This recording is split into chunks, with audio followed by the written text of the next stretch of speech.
Alors, Monsieur le Président, depuis ce matin, les votes ont démarré. De l'avis de vos collaborateurs, est-ce que ça se passe bien? Vous-même, vous venez de voter, qu'est-ce que vous avez à dire? Mais dans un premier temps, je voudrais dire que j'ai voté. La preuve est établie par la marque que porte mon doigt pour attester que j'ai effectivement voté. Donc tout se passe bien. Il est bon que nous fassions quelques précisions concernant les candidats. Les candidats doivent avoir, s'ils le souhaitent bien entendu, deux catégories de représentants dans les bureaux de vote.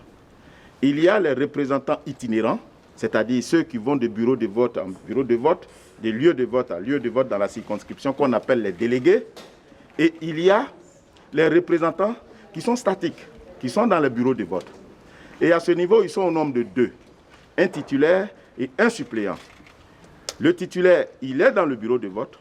Le suppléant, il est dehors. Il attend que son intérim soit ouvert. Donc, jusqu'à preuve du contraire, il n'y a pas deux représentants dans un bureau de vote concernant un candidat. C'est très important. Et ensuite, il y a eu ce problème de listing. Listing de la liste électorale. C'est la loi qui prescrit à la commission électorale de donner la possibilité à tout candidat ou parti politique ayant parrainé une candidature de se voir délivrer les listings de la liste électorale de la circonscription concernée, mais à leurs frais. Donc, quand ils viennent, ils font la demande au président. Le président ordonne à l'imprimerie nationale de leur tirer copie ou l'exemplaire de la liste électorale concernant la circonscription concernée. C'est tout. Donc, le fait de détenir un listing relatif à la liste électorale ne pose pas de problème, ce n'est pas une irrégularité, c'est de droit. Tout citoyen, candidat ou parti politique a le droit d'avoir la liste électorale de la circonscription qui le concerne. Deuxièmement, ou troisièmement, on dira, il se trouve que dans certaines circonscriptions, certains candidats aient découvert qu'il y a deux listes d'émargement. Mais les deux listes d'émargement sont justifiées par les faits suivants. Le premier fait, c'est qu'il y a la liste d'émargement de la distribution de la carte d'électeur. Et il y a la liste d'émargement relative au vote.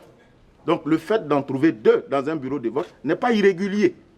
Parce qu'on a ouvert la possibilité, comme la loi le prescrit, la possibilité de permettre à l'électeur qui n'a pas pu retirer sa carte d'électeur avant, de le faire le jour du vote.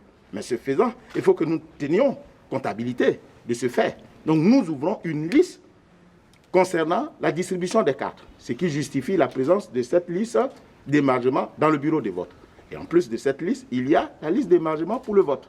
Voilà en fait les faits que nous avons voulu porter à la connaissance des uns et des autres pour les rassurer que la commission électorale travaille en toute transparence. Je vous remercie.